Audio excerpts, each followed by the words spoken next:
Hello everyone and welcome back to TowerGate. It is TowerGate day number 688, February the 9th, 2019, Saturday. Thank you so much for tuning in. Busy day today. Let's get to it. The Lieutenant Governor of Virginia, Justin Fairfax, is now facing a second accuser, and this one accusing him of rape. Meredith Wilson is claiming that Fairfax raped her in 2000 while they were students at Duke University. She also has evidence in the form of telling people around her at the time that it happened. But Fairfax says that he is not going to step down and that he wants due process. He wants his day in court. He wants to be able to defend himself. He's basically saying that these women are not telling the truth. So it just continues to get worse and worse. Now, in the other cases, of course, with the Virginia governor, it's horrible that he would come out and talk about a post-birth abortion, but not necessarily a crime. Should be a crime, but it's not necessarily a crime as far as what he did. What he was doing was talking about this, saying he endorsed it and explaining the procedure. Not really a crime, a high crime or misdemeanor that would require him being removed from office. The Attorney General, much the same, wore the black face. He is guilty of political stupidity and hypocrisy by telling the governor he should step down when this Attorney General, Mr. Herring, did exactly the same. But in the case of Fairfax, the Lieutenant Governor, these are not the same. He actually is being accused of committing serious crimes. Rape is a serious crime.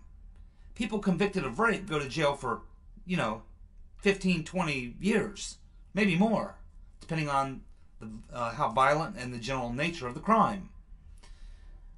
So, anyway, these are fairly serious crimes here, as opposed to wearing blackface or talking about something as grotesque as post-birth abortion. These are crimes. And, of course, he's saying he's not going to step down. There's a lot of people calling him for him to step down. Most people calling for him to step down, including, obviously, a lot of Democrats. He's saying he's not going to step down. So now we have another Democrat who's in the Virginia, the Congress there in Virginia, State Congress, is had a press conference and came out and said that he's going to introduce impeachment, articles of impeachment for Lieutenant Governor Fairfax. And whether or not they'll get the votes to impeach, I don't know. But that's probably the next thing that we're going to find out about. And I believe that that'll occur on Monday. So we'll see if the threat of impeachment forces him to resign, because quite honestly, if word gets to him that he's probably going to lose this vote and they are going to vote to impeach him, he'll probably resign, because you'd rather resign than be impeached. And he still is facing the criminal charges, assuming there's going to be criminal charges. I haven't heard where either of these women have filed or are planning on filing criminal charges. They're just coming out and making public statements because they, like most of these people, say that people should know about the character of people serving in public office if they've done these type of things. Why these people wait? Why didn't this come out before? Well, apparently the first woman, she did come out and tell her story to Washington Post, and they sat on it. Why this woman is now coming out of the woodwork, I don't know.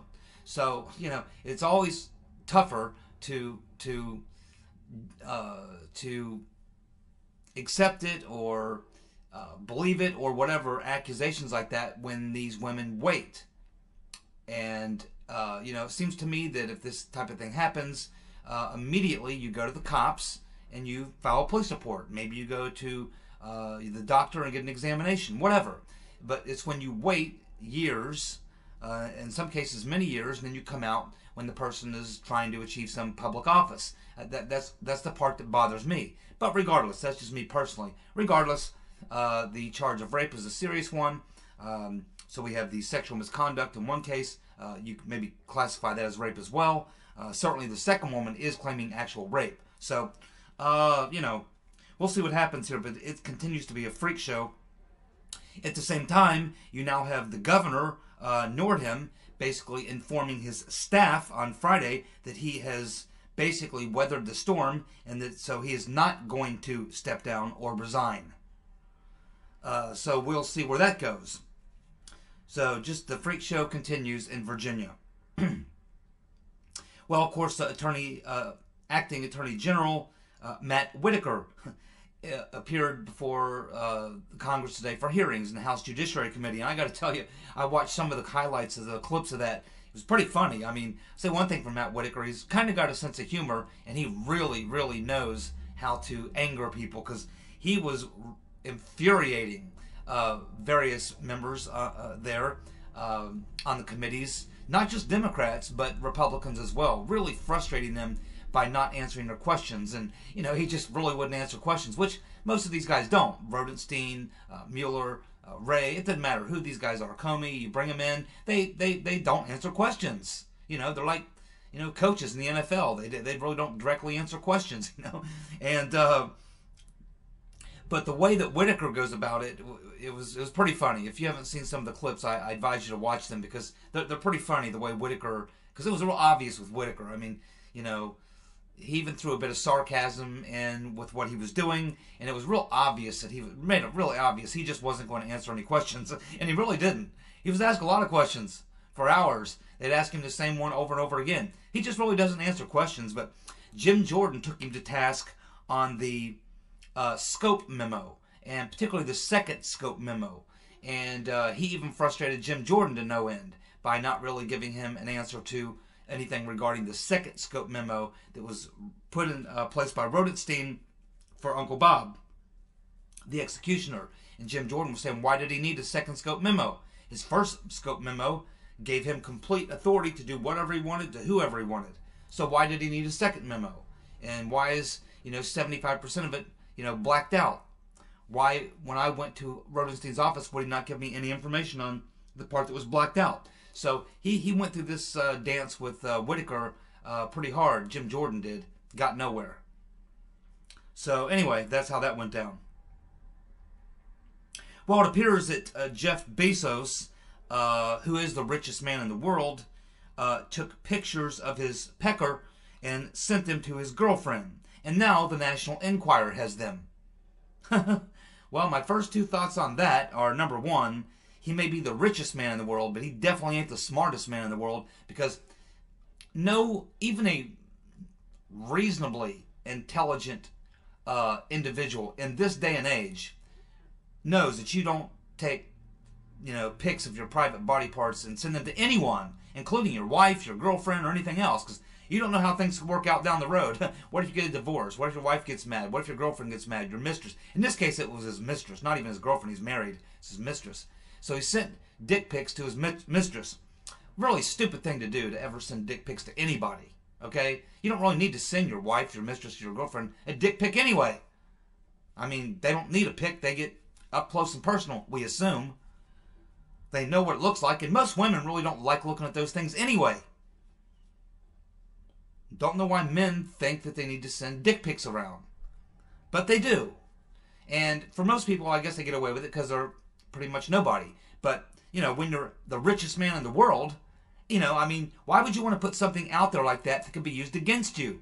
Now, because he is the richest man in the world, and his dick pics are now in the possession of the National Enquirer, what do you think it's going to cost him to get the National Enquirer not to show the pics or run the story? I don't know if they can show the pics, probably can't, but they can, certainly have some fun with it. They could do a drawing of it, certainly, and probably write stories about it and whatever. Now, apparently he doesn't care because he's kind of joking about it, I guess. But I mean, I don't think it's a crime. He's an adult. She's an adult. I guess that's okay. I don't know if there's a crime there, but still, it's just the richest man in the world. You'd think he'd be smart enough to know not to do this kind of stuff, and because just for the purpose, for nothing other reason, that these pics could fall into the wrong person's hands. You could be blackmailed for a lot of money, assuming you care, and apparently he doesn't. Apparently his wife doesn't mind. Apparently mistress doesn't mind. I don't know. Who cares? But anyway, it's a funny story. Cory Booker has signed on to OcasioCortez's New Green Deal. And let's see. And he's also on board with in the same line with Ocasio-Cortez and comparing cow flatulence. Let's see, cow flatulence would be something like that. Cow flatulence. Comparing cow flatulence to the 69 moon landing and the D-Day invasion. Cow flatulence compared to the D-Day invasion and the 1969 moon landing. Okay, so, and the Marshall Plan, by the way. Okay, so Cory Booker obviously is an idiot, far too stupid to run for president based on this. Now, all these Democrats who have come out, particularly he's in the presidential field, or the hoping to be the president, hoping to be the Democratic nominee. All these Democrats who are planning on being the presidential nominee, if one of them who backed this plan ends up becoming the Democratic nominee, this is going to be used against them. I mean, you've got to be smart enough not to sign on to this, because the things that are in that Green New Deal are just insanity. They're nuts. They're not even serious. They're like something a 6-year-old or 8-year-old kid would come up with. They're just not even practical or reasonable or rational or whatever. But these Democrats are taking it seriously and signing on to it. It can only be used to come back and haunt them later. I mean, it's bad enough that Ocasio-Cortez is making a fool of herself and is taking the party with her, taking the party down the tubes with her. You would think that that people wouldn't be jumping on the train that's heading over the cliff, but they're jumping on as fast as they can. The Democrats have lost their mind. I'm telling you, they've lost their mind. We could be looking at another Reagan or Nixon type 47, 48, 49 state landslide if this continues in 2020.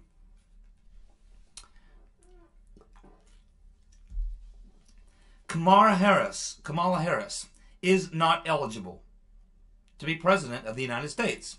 We've been hearing about this now for a couple of days, better part of a week. I haven't had a chance to get to it, but, in my mind, there's two reasons why she really could not be president. Number one, she's far too stupid to be president of the United States. That's the biggest issue with me. But the fact of the matter is, she does not qualify under the constitutional requirements that you must be a natural-born U.S. citizen. She is not. Her father arrived in the U.S. from Jamaica in 1961. Her mother arrived in the U.S. from India in 1960. Neither was a resident for 5 years prior to Harris's birth. Kamala herself was raised in Canada. She's not even close to being eligible to be president. Read the Constitution. It's right there. Ted Cruz and Senator Magoo had similar situations, but Magoo's case, his father was a Navy admiral stationed outside the United States, so he would probably have gotten a pass. Ted Cruz, I'm not so sure. Also Canadian. Well, President Trump had a physical on Friday morning, and he is in very good health. Oh yeah, you better believe he's in good health. He's in very good health. He's got tiger blood. Absolutely.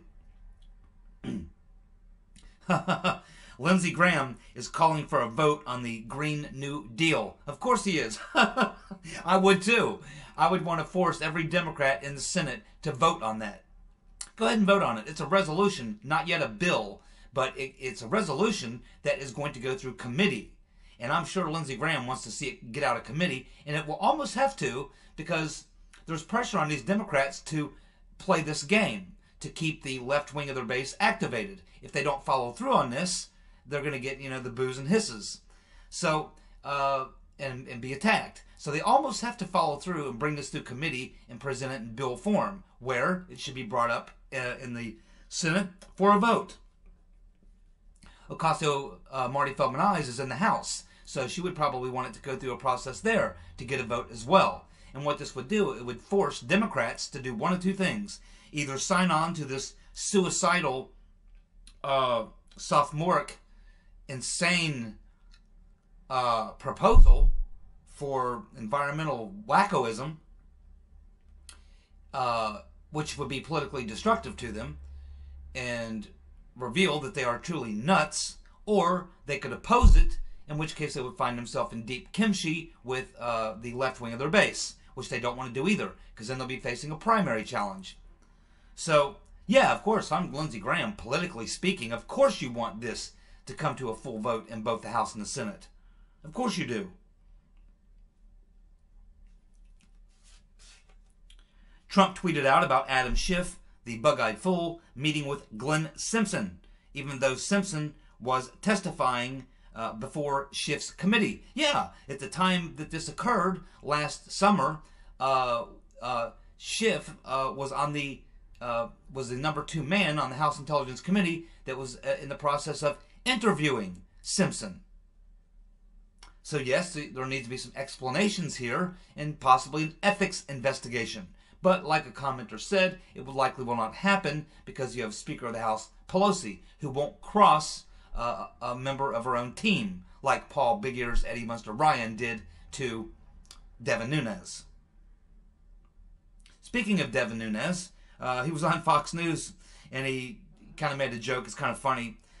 He told Fox News that the liberal media should learn to code in reference to a question about the media's future in following the Russia witch hunt.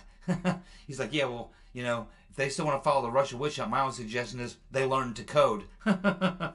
Which is a reference to all these journalists who are being fired, being told, well, you better learn to code. Well, it appears that typhus is literally a medieval disease. We've understood typhus for a long time, and we know how to prevent it. But nevertheless, typhus is spreading through Los Angeles like a wildfire in 2019. The disease is spreading mainly across the homeless population through the fleas that live on the rats that rummage through the trash heaps around the city. And it has spread to City Hall. They're going to have to remove all the carpeting from the city buildings, municipal buildings. Typhus, of course, causes fever, headaches, and a rash. And not your ordinary headache, because I understand headaches that make people like commit suicide because the headaches are so bad. Of course, it can be fatal, not just from suicide, but you can actually die from the symptoms of typhus, the effects of typhus. And of course, typhus is just another one of the really one of the benefits of socialism. If you like socialism, then you must like typhus, right? Stay away from Los Angeles. And Peter, don't go down to Portland or Seattle. Stay up in the hill country where you're at, my friend. Stay up there. Nigel Farage has started a new party. It is called the Brexit Party. Brilliant move by Nigel. This party has already been to the Britain's Electoral Commission. It has now been officially recognized as the Brexit Party. It is official now and legal. So they have another party now in the UK. Nigel Farage has his own party again. This time the Brexit Party. Very good idea. Very good idea. It appears that the right-wing populists are expecting to win big in the upcoming elections in Spain. And the key issue is immigration. And it's not just their national elections or parliamentary elections. They also will be part of the EU election. So they have 3 really big elections coming up in Spain. And it's looking like the populists/nationalists are going to be very, very successful. Pick up a lot of seats. And it looks like it has a lot to do with the immigration issue. Because the previous, the current administration, which is left-wing, had basically announced that they were going to allow, I forget how many Moroccans, I was like 4,000 or 4 million, I forget the exact number, but a lot of Moroccans, and they've been having a lot of problems there and in Sweden and other places with the Moroccans doing a lot of rape, a lot of violence, a lot of theft, a lot of property damage and things and such. And so it's the backlash that continues. And like I said in a video, I think 2 days ago, I give the EU 2 years. It's coming undone. Like I said, first very slowly and then very quickly. Watch. It's going to accelerate. As soon as the Brits leave, boom, watch. It's going to accelerate at a massive rate. They don't even see it coming. Of course, Roger Stone has released some stunning new video footage that the FBI didn't know he had because they actually put tape over his cameras outside his home so that he wouldn't have video evidence of what they did. But they didn't know that there was another video surveillance unit in his home that they didn't know about. So he was able to capture it. His lawyers showed it to him, and he's now released it to the public. And it clearly shows the FBI agents coordinating with the CNN camera crew. It's obvious. I watched it. You can watch it. It's clearly obvious. The FBI agents were coordinating with the CNN camera crew. Oh my my. There's crimes involved here. There's crimes involved. The FBI, someone, maybe on Mueller's team or someone, provided information about a sealed indictment before it was unsealed to CNN. And receiving information and then propagating information based on an illegal act like receiving a sealed indictment is a crime.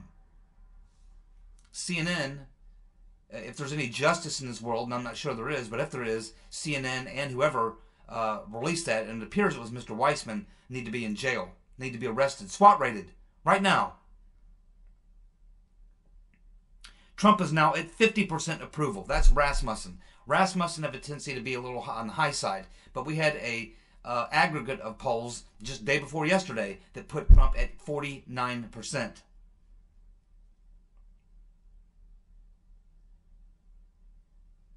Is Ocasio-Cortez, Marty Feldmanized-Cortez, the silver bullet that will destroy the Democrats in 2020 and beyond? Or will they get rid of her before she can do that? That is the question of the day.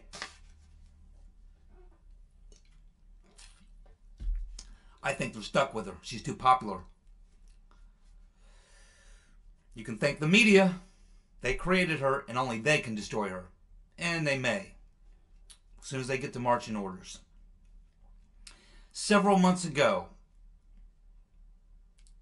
we were talking about something. I can't remember what it was, but talking about something, and in response to something in that video, the lovely and talented Maura, one of my favorite subs on this channel, been here for a long time, made a very interesting comment. She said that as this information continues about Spygate and the Trump-Russia thing, as it continues to trickle out, drip, drip, drip, and eventually, she said, if we ever get to the bottom of this, it's going to come back full circle and lead us right back to where it all started, which was, of course, the hack of the DNC and Seth Rich. We're going to end up right back at the hack of the DNC and Seth Rich. Prophetic words by Maura. Because now there is a developing story. It's a developing story. It's going to take some time to play out. But if it continues to play out, and if the trickle, trickle, trickle, drip, drip, drip continues, we are eventually going to find ourselves exactly where Maura said we would be. Looking at the DNC hack allegation, the Russians hacked the DNC, and you cannot disassociate that from Seth Rich once you establish whether or not that actually happened. If the Russians did not hack the DNC, then who released that information to WikiLeaks? And the logical conclusion, we have no hard evidence of this. We have no, witnesses testifying. We really have no, nobody coming out admitting to it. But there's pretty good evidence that it's very likely there was a disgruntled Bernie Sanders supporter who, inside the DNC, who leaked that information to WikiLeaks. And that would, common sense would, and circumstantial evidence would lead you to assume that that's probably Seth Rich. We don't know that for sure, but it's certainly, you can certainly speculate on that being a very good possibility. And why is this all likely to happen? Well, there's a lot of things in play. First of all, we have a new Attorney General. Sessions is gone. Rodenstein will soon be gone. Mr. Whitaker will soon be gone. it's going to be Mr. Barr and whoever he nominates to be his, or appoints to be his Deputy Attorney General. He's given his word, his assurance, that he was going to look into these things. And I think, even if he really doesn't want to, he's going to be forced to. And here's why. So we got the Democrats claim that the Russians hacked into their systems there at the DNC.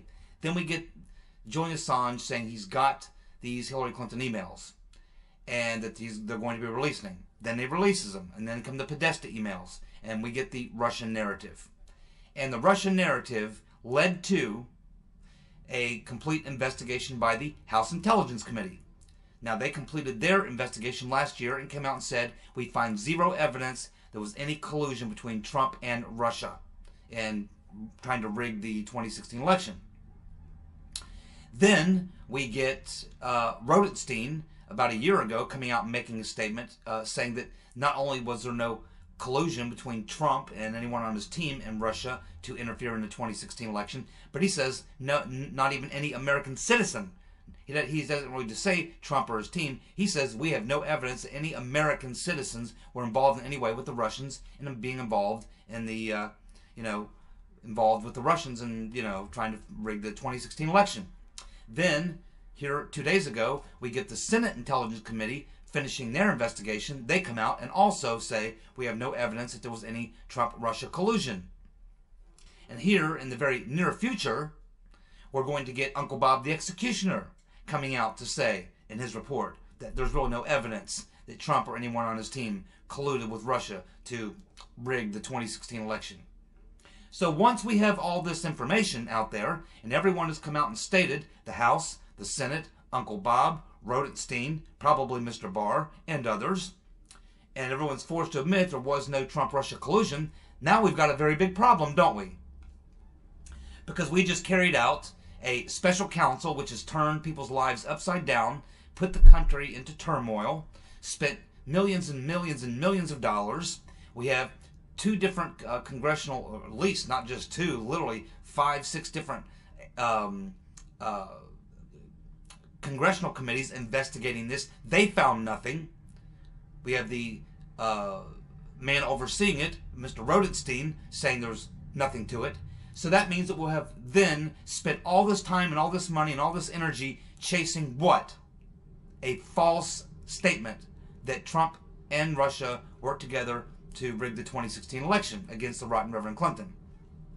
We will have spent all this time and energy, made all this effort, done all this damage over something that turned out to be false.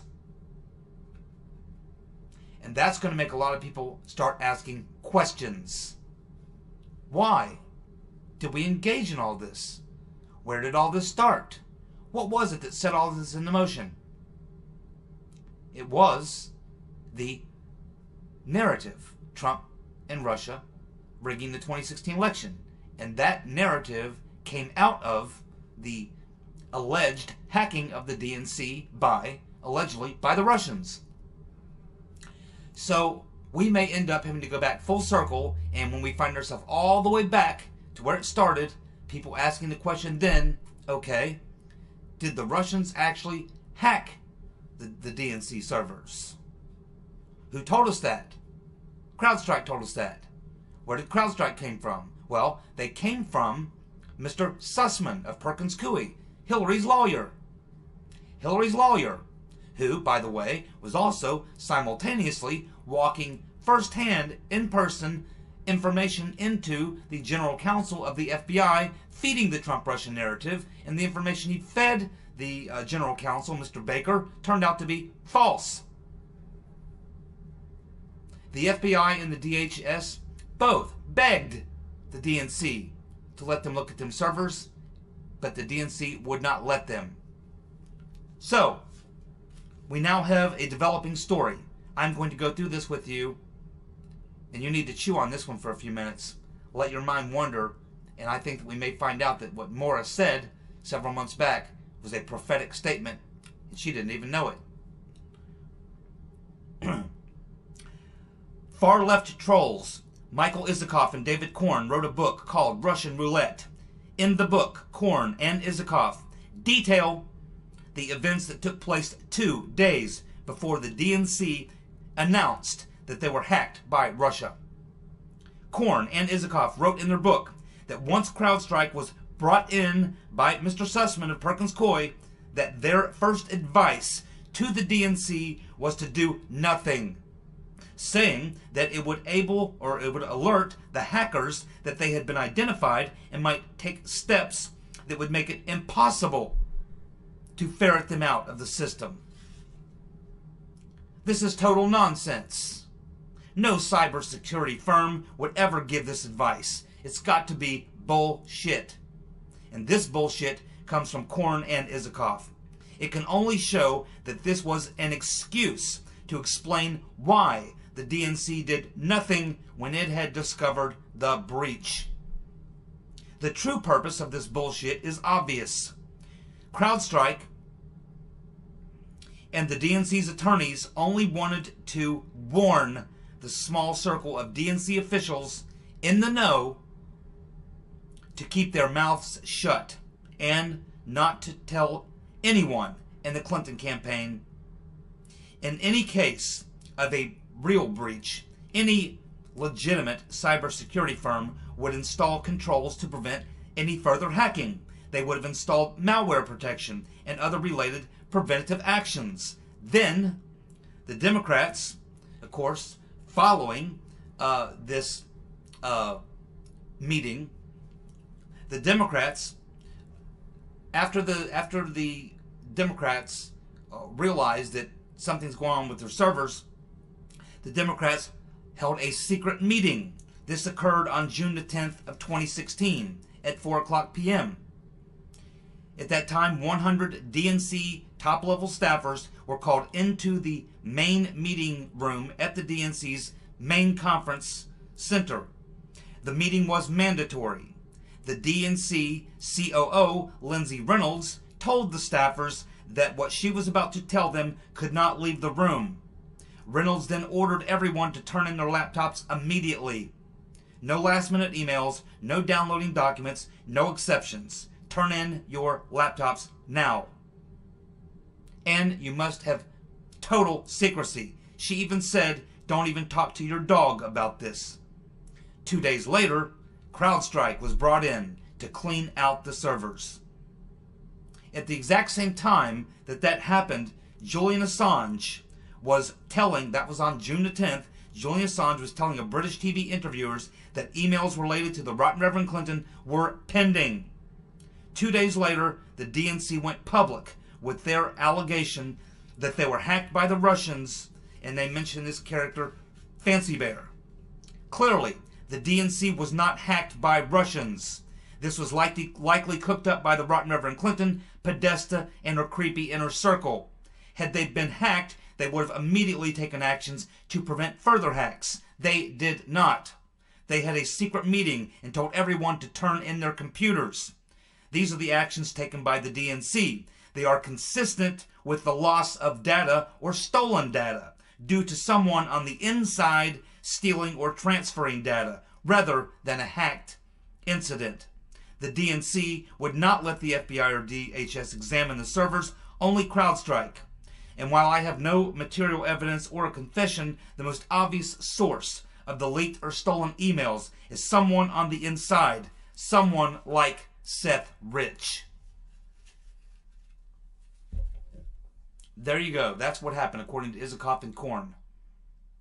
Clearly, not the type of actions you would take if you really thought some outside entity had access to your servers. And keep in mind, I remember when all this was going down, and at that time there were reports that, and I think even Jay Johnson testified to this in Congress, that the FBI had warned the DNC about potential hackings and things and such. Clearly, they weren't trying to cover up or expose a Russian hack. They were trying to cover up an inside leak or an inside transfer of their data. Who do you think did it? I'll let you simmer on that one for a while. Thank you so much for tuning in. Guys, have a good night. Goodbye.